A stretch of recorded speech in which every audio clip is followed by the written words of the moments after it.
everyone. Thanks so much for tuning into Sin's Workshop. I hope you are all having a wonderful day. So, today is my August wrap-up, my August reading wrap-up. I know I give myself like an insane amount to read again, as usual, but you know what?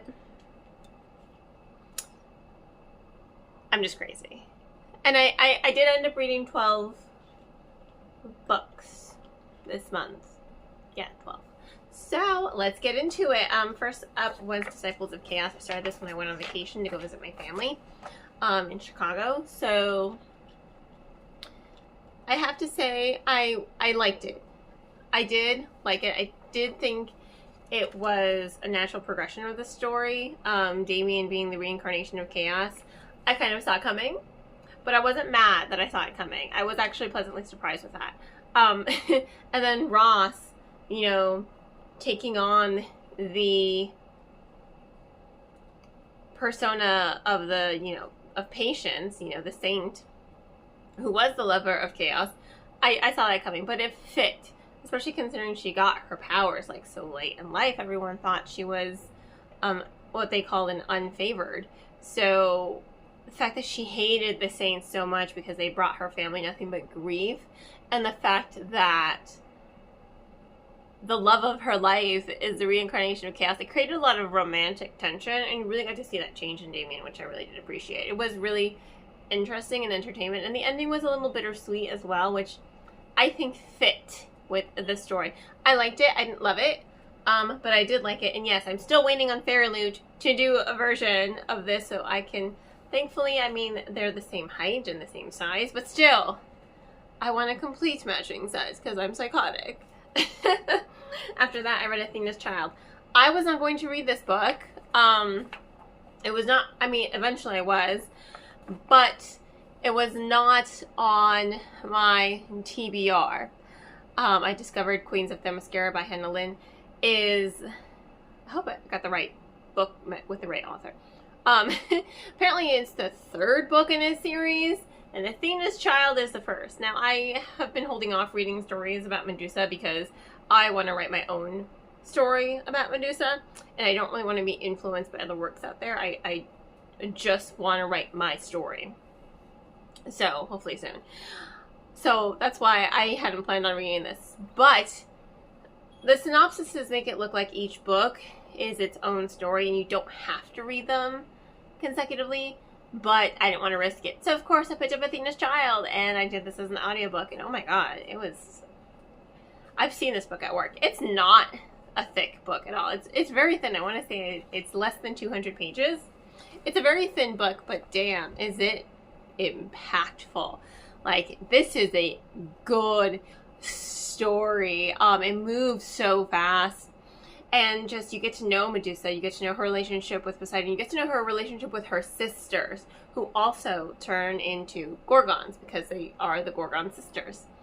And you get to see Perseus. Now, a lot of the times you see Perseus, he's, kind of a dick. The hero, the Greek hero complex.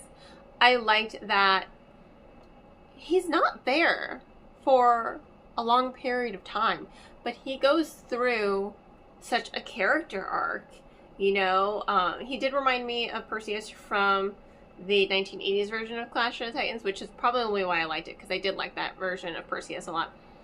And I just liked the story. And I liked his character, and that moment between him and Medusa, the dialogue that goes between them, and then, the aftermath. He kills her. It's part of Greek mythology. But just the connection that they form. Oh, it's heartbreaking and moving, because you can tell he does not want to do this.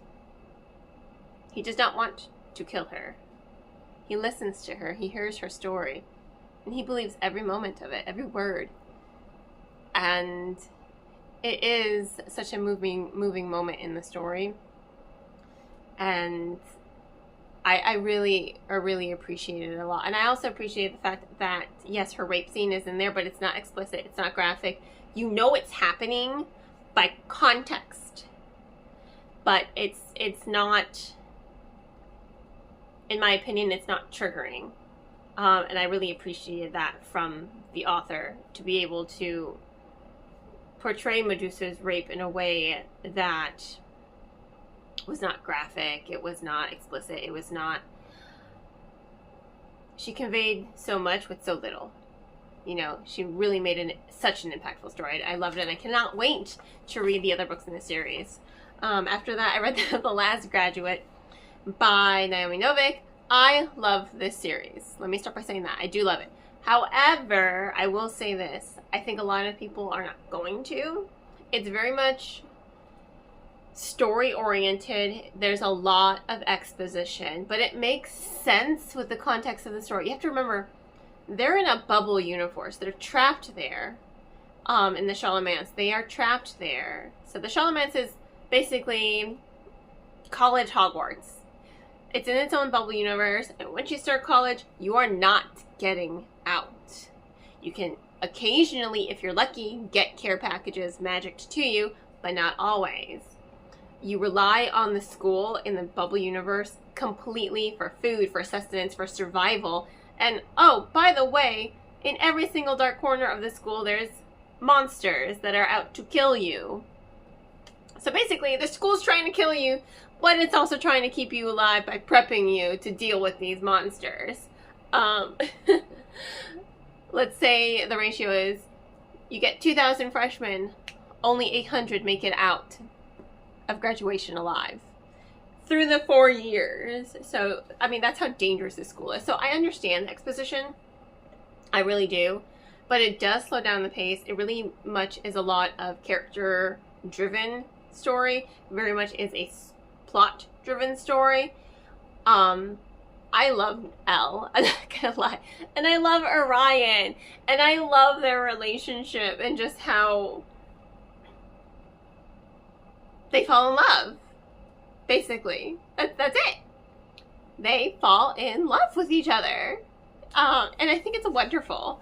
I really do think it is wonderful to see their arc explored and to see the story really delve into these characters, because they have to survive.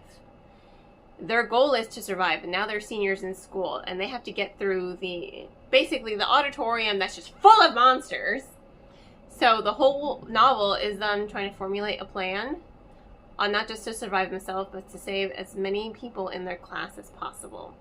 Because they have been taught since before, like, when you go into Charlemagne's, look out for yourself.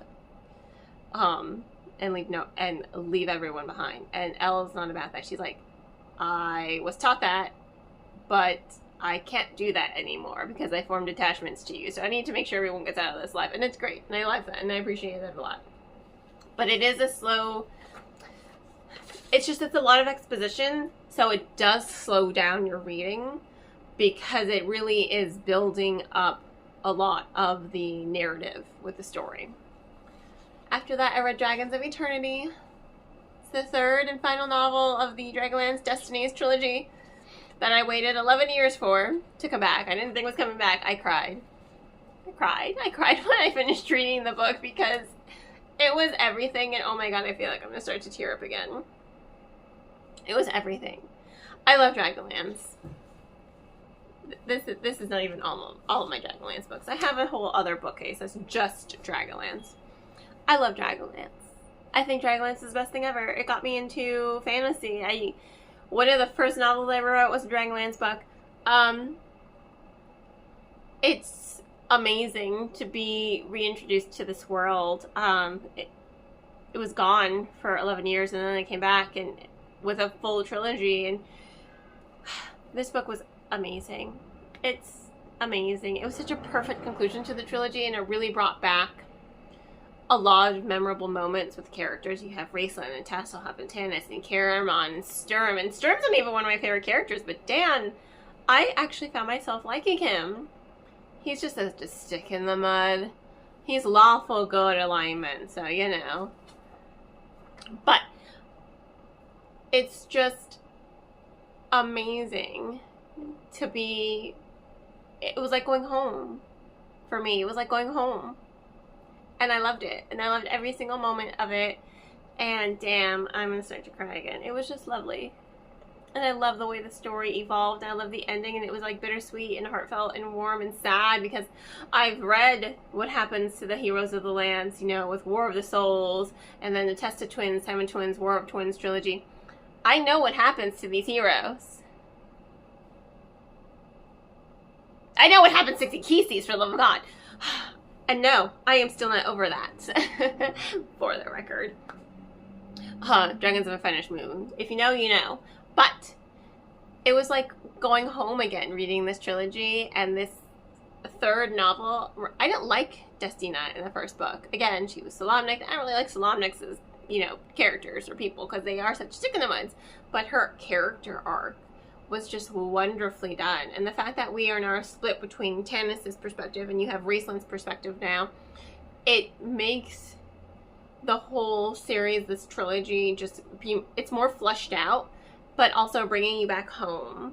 And I loved it. I really did enjoy the chaos element, the time travel element, the fantasy. It's so absolutely wonderful. And if you have not read Dragonlance, please, this February, they are re-releasing Dragonlance Chronicles in a nice, beautiful collector's omnibus.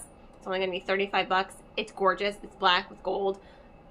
If you have not read Dragonlance, pick up Dragonlance Chronicles when it comes back out, because it's amazing. I mean, how many times do I have to say this? I have a tattoo on my arm, so, you know, clearly I love it. Clearly. So, you know, highly recommend. Beautiful, wonderful book. After that, for my friend Gina's Kiss and Tell book club, I read 5 books in Broken Blades. You know, it was good. It was a good book. I wasn't, like, blown away like some of my coworkers were, but I did like it. I did enjoy it. It's very accessible. It's categorized as adult fantasy. I really do feel like it's also very appropriate for young adult audiences as well. There's lots of fade to black. It's not really that spicy. It really is a fast moving story, and you have a lot of different perspectives. I think like let's see, Sora.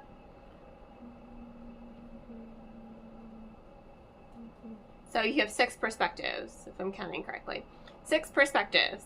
And I think Corlin does give each of these characters just enough time to shine so that we can tell the story and it's not dragged out, and there's not a lot of info dumping either. Like, a lot of these chapters are like short, sweet, a page and a half, 2 pages. They get to the point, you know? So it is a fast moving story. I enjoyed it. I like the heist assassination aspect of the story. I mean, there wasn't like a whole lot of fantasy, like magic and stuff, but I would still say it's a fantasy book. It really was interesting. I am excited to read this sequel. I do think that I think it was trying a little too hard to be like Six of Crows. And I'm like, Mikhail, you're no Kaz. You're no Kaz. But I think come the next book, I think we'll really get to see an improvement in characterization. Because I can see the author's intention, and I can see where she's going with how she wants to build these characters and their dynamics. And they were paired off, you know, there were 6 of them. And they're each paired off into duos. So I was intrigued. I am interested. I like the characters. It's funny, my friend Anna didn't find them memorable, but I agreed. I'm like, I do think they're memorable, but she does have a point. They do kind of blend in together a lot personality-wise. So I understand why she says that they're not memorable. Because their personalities, they're not distinct enough. When you have 6 perspectives, they should each be like super, super distinct. But again, I understand the author's intention. I see the intention. So I'm going to pick up the second book because I did like it enough to continue reading the series. So I am invested, and I want to see where the story is going to go. After that, I read Beneath These Cursed Stars for the Barnes & Noble Young Adult Book Club by Lexi Ryan. No, you do not have to have read these Hollow Vows or these Twisted Bonds to read this book. It adds to the enjoyment of it, but I think Lexi Ryan does a really good job of recapping what happened in the duology without doing a lot of info dumping. And you also have a dual POV, which is different than her first nun. You have Jaslyn's story, and you also have Felicity. Now, Felicity is kind of cool. I liked and I'll say this, these two characters have very distinct personalities, and I like that a lot. Felicity is this new, like, being creation. Like, she's not Fae, she's not Elven, which I'll talk about that in a second. She's what you would call an echo. And they're this mystical being that they have like elven features, but they can shift into anything. And whenever they shift, they start to absorb some of the memories of whatever person's form that they've taken over. So she is reliving, whenever she sleeps at night, she is reliving Jocelyn's most traumatic moments when she was being tortured by Mortius. And you're just like, oh my god, this girl went through it. This sweet, sweet girl from the first book, like, she went through it. So when the book opens up with Jocelyn, who was this sweet girl who made dresses in the first duology, is now killing people in the dead of night, like killing the people who torture her in the dead, are like, damn. So that's the kind of book we're getting. However, after that first chapter, I will say the pacing of the novel did take a dip. My friend Gina, she kept saying, she's like, oh, it's so slow. And I'm like, well, yeah, but so was these Hollow Vows. That one started really slow up until Bree is in the Feylands, and then it started to pick up. So it does pick up. I do like that you have two different POVs and you have two different love interests. And I like how different Jocelyn is from Bree. And I like how different Felicity and Bree are, but how they're both helping each other. You know, she's covering for Jocelyn, who's off with the humans to assassinate, I don't want to spoil it, but she's basically with the human rebels to assassinate people to liberate Elora, you know, the human realm. So it's really interesting. My god, the cliffhanger, like, my jaw dropped with that cliffhanger. So some of it I saw coming, but that magic element, I was like, what the? Did not see that coming. Like, talk about OP. Was not expecting that. Caught me off guard. My jaw was like, what? This is how you're ending the story? Not. Well, now I'm happy that, you know, book 2 is coming out next year. But still. Jaw dropping. For my book club, the Read with Sims Workshop book club, I reread The Honey Witch. And I have to say, this is such a... Well, it's kind of wholesome. Like, it's pretty much cottage core. It's not a fast-moving story. It's not a slow-moving story. It's just really steady throughout. It's one of those books that makes you want to, like, just curl up on the sofa. Ow, twisted my neck. It makes you want to curl up on the sofa with a cup of coffee or a cup of hot tea with honey. Honestly, it was so sweet like honey. And I guess you could equate it to, like, when you're pouring honey and it just, like, is this nice, slow, beautiful little drizzle. I mean, that's, I guess, how I could equate the pacing of the story. It was just languid, I guess.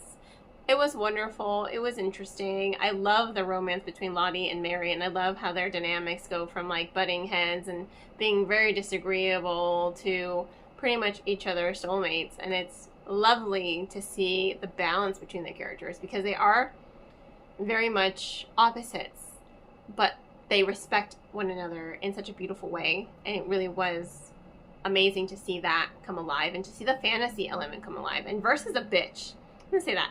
Versa is a bitch. I hate her. And I'm so glad she gets what's coming to her. But the book itself is full of a lot of sweet, wholesome moments. So if you're looking for, like, something just sweet and wholesome and very much cottagecore with some fantasy in there, definitely pick up this book. So glad we read it for my book club. After that, Bid My Soul Farewell. I am so glad I finally read this book. It has been on my TBR for years. Finally got around to it. It's a sequel, and Give the Dark My Love is book 1, by Beth Revis. I like that I was able to remember the first book, like, very, very clearly. And it helped that Revis did a lot of don't know, I'm blanking on the word.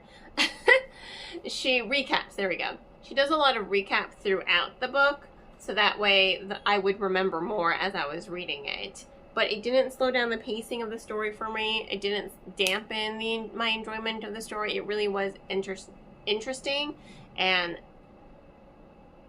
I like books with necromancy. Is that weird? Like, it's different than zombies. I had a customer who was just like, I want a book with necromancy, and the only one I could think of was Gideon the Ninth. Not that I've even read that book, so I don't even know. I was just going based off the cover.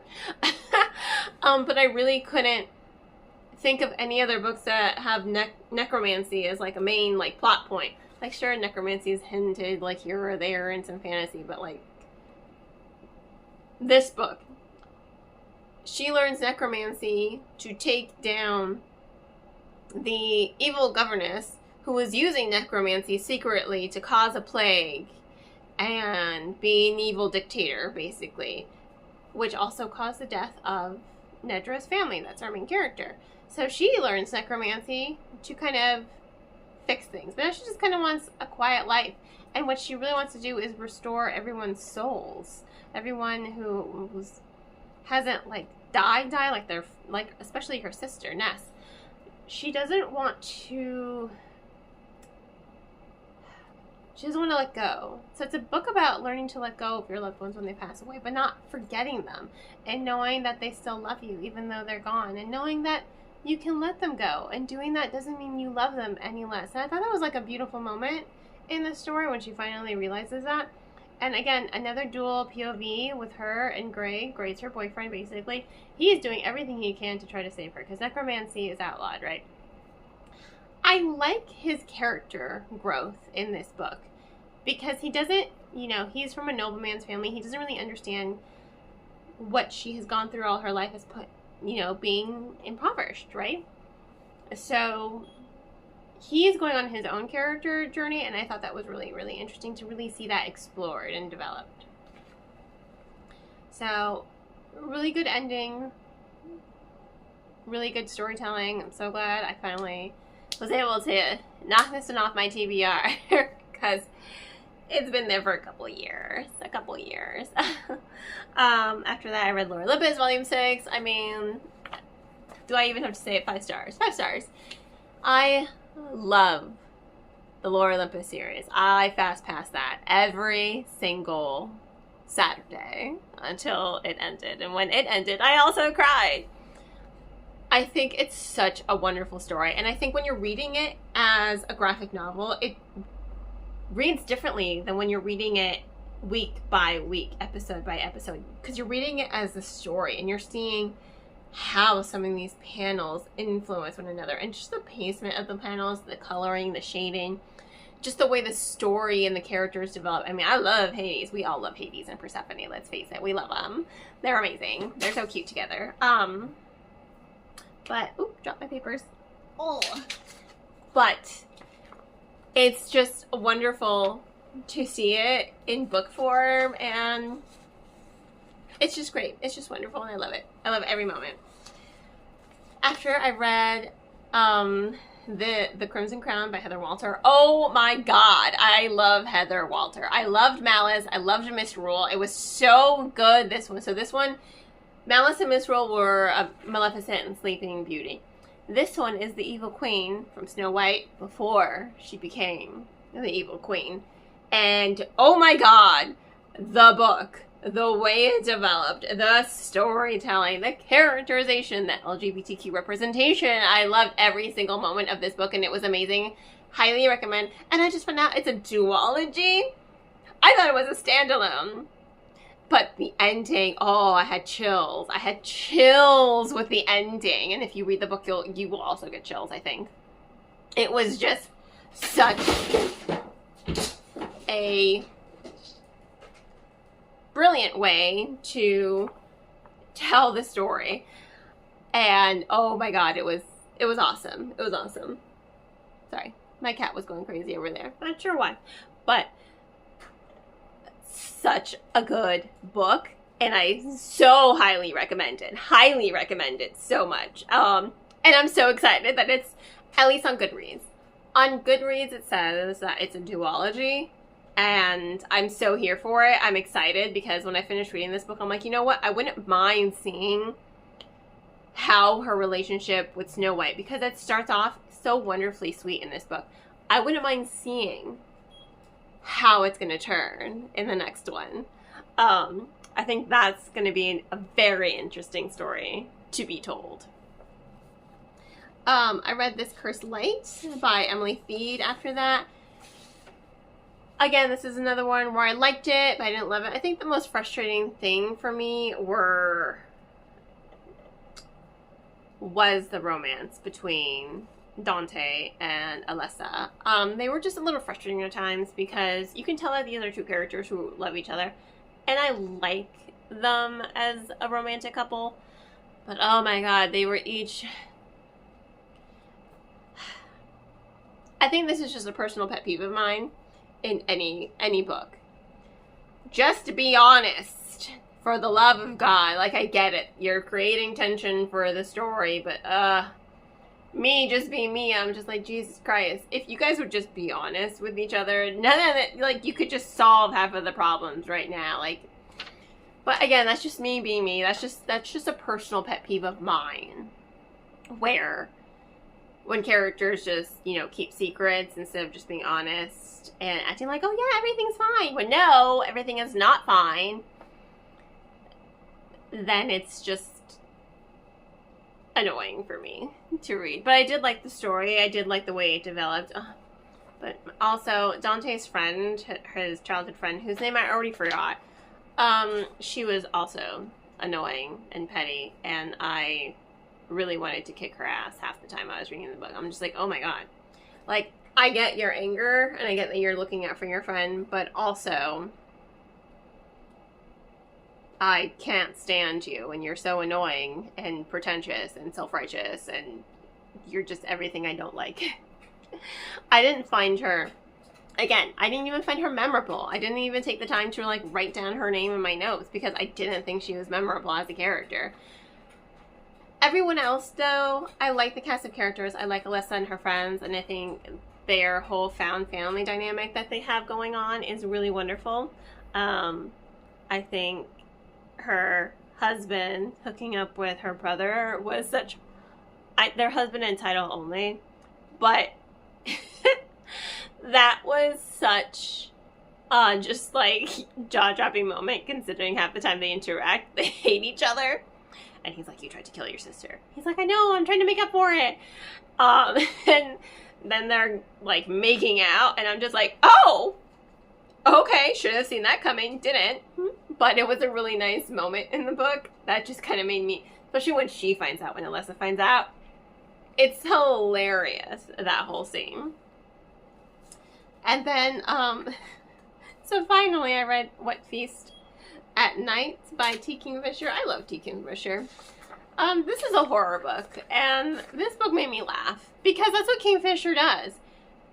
It's like the entire book is layered with humor, just, you know, by the tone, by the narrative, by the characterization, even some of the book's parts that are, like, kind of gruesome, like, when he pets the horse, and it just starts to melt when they pet the horse, and it just starts to melt under their touch, and it's kind of horrifying, but just also the narration and the tone. Alex's whole reaction is kind of hilarious, but that's what Kingfisher does. Kingfisher just layers all of the stories with humor in such a way that it makes the story work really, really well. So, those were the 12 books I read this past month. I wonder if I'll be able to read 12 more next month. We'll see. We'll see. And okay, thanks again for tuning in. Please don't forget to like, subscribe, and share with all your book-loving friends. I hope you all have a wonderful rest of your day, and as always, happy reading.